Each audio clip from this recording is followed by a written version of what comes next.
할렐루야, 우리 하나님을 찬송합니다. 여러분 평안하십니까? 오늘 또 말씀 공부하는 시간이 돌아왔습니다. 꿀송이 보약 큐티 23년도 5월 8일 어버이날이네요. 월요일입니다. 느헤미야 7장에서 9장의 말씀입니다. 어버이날이 됐는데 저는 자녀들이 어버이날이라고 인사를 하지만 제가 문안을 드려야 될 저희 친어머니도 하늘나라 먼저 가시고 장인 장모님도 다 그 80대 중반이 되시니까 양가 어른들이 다 하늘나라에 그렇게 가셔버려 갖고 효도를 하고 싶어도 부모가 안 계시네요. 너무 안타깝습니다. 부모가 계시는 분 여러분들은 참 그 계시다는 것에 감사하면서 잘 공경하시기 바랍니다. 부모를 효도하고 싶어도 부모님이 계시지를 않습니다. 오늘 느헤미야 말씀을 보면 느헤미야가 성벽을 52일 만에 완성해내는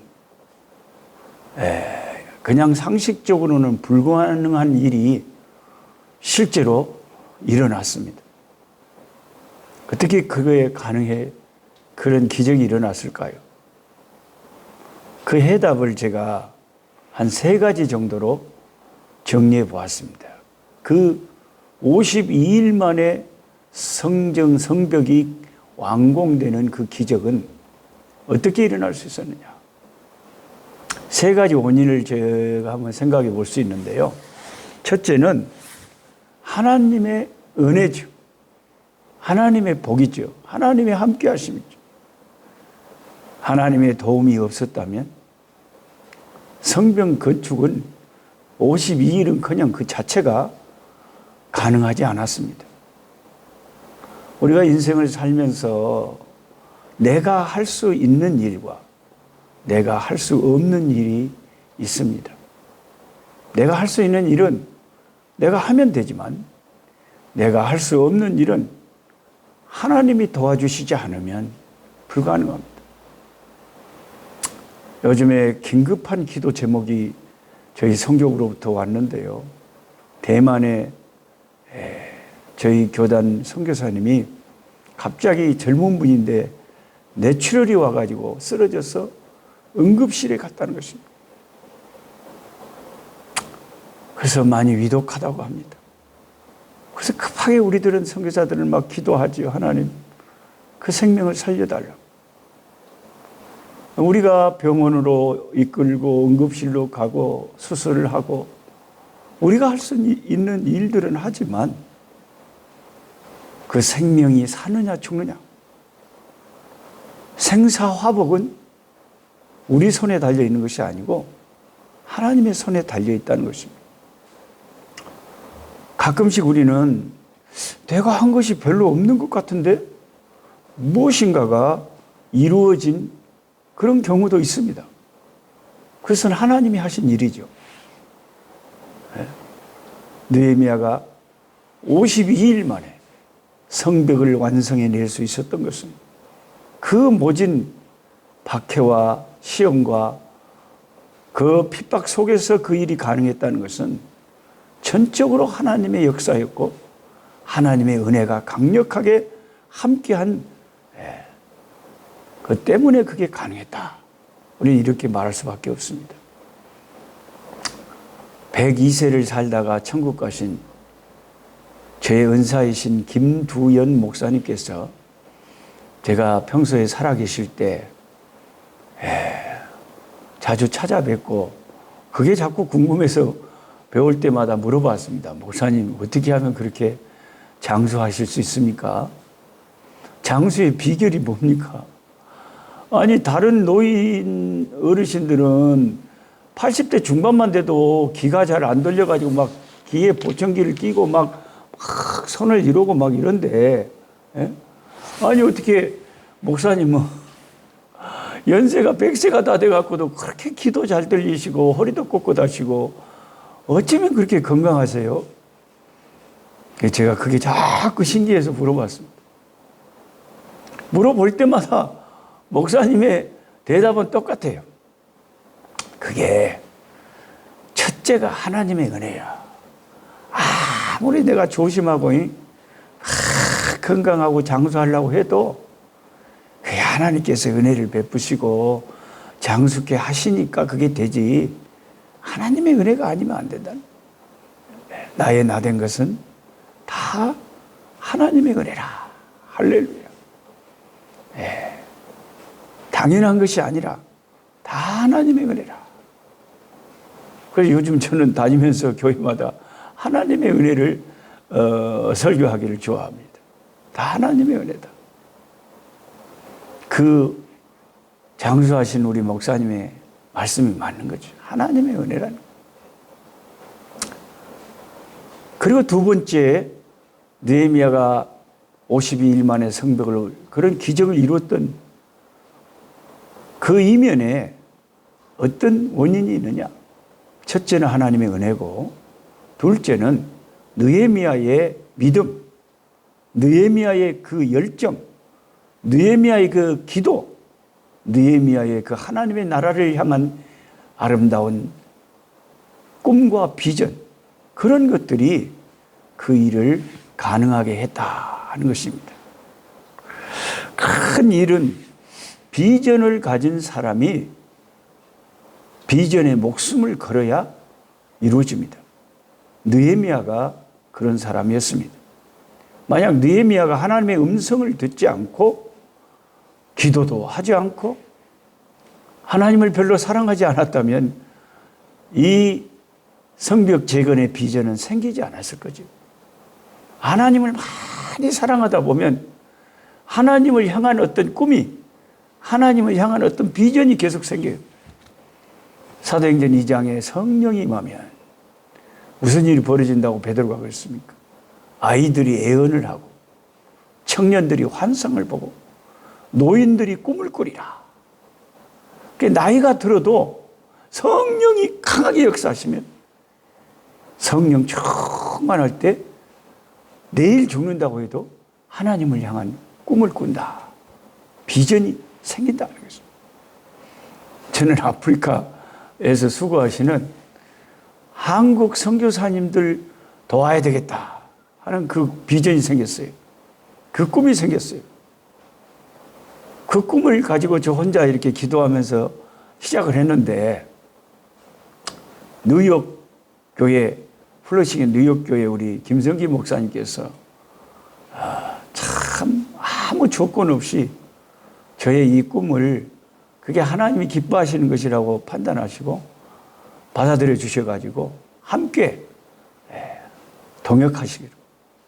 그래서 제가 본부장이 되고 김성기 목사님 부본부장이 돼서 또 하나님이 또 꿈을 같이 하는 분들을 더 붙여주셔서 임원진을 조직하게 하시고 존경하는 선배 목사님들 상임 고문을 또 모시고 지금 한 50여 명 함께 이 꿈을 가지고 단체 카톡을 만들어서 아프리카를 위해서 기도하면서, 저는 제가 죽기 전까지 이 55개 국가 아프리카 대륙에 수고하는 한국 선교사님들을 위로하고 격려하고 섬기고 그들이 아프리카의 선교를 잘 할 수 있도록 이렇게 하려고 꿈을 가지고 나아가고 있습니다.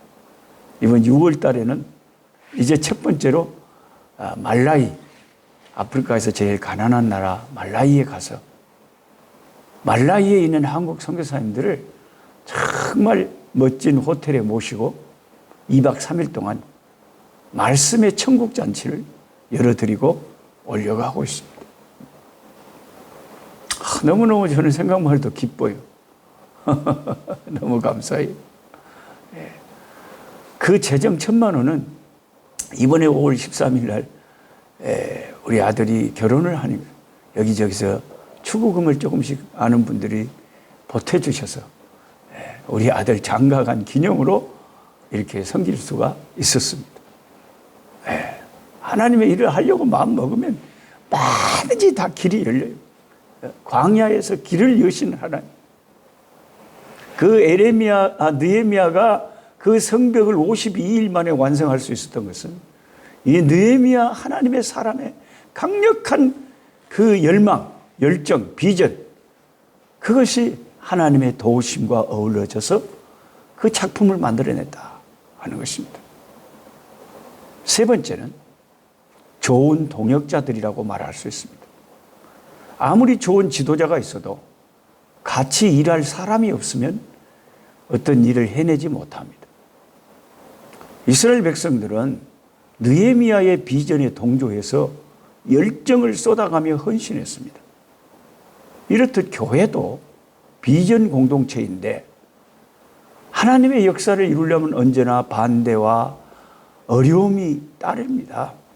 예수님이 하나님의 일을 하시기 전에 맨 처음 시험을 받으셨듯이 말입니다.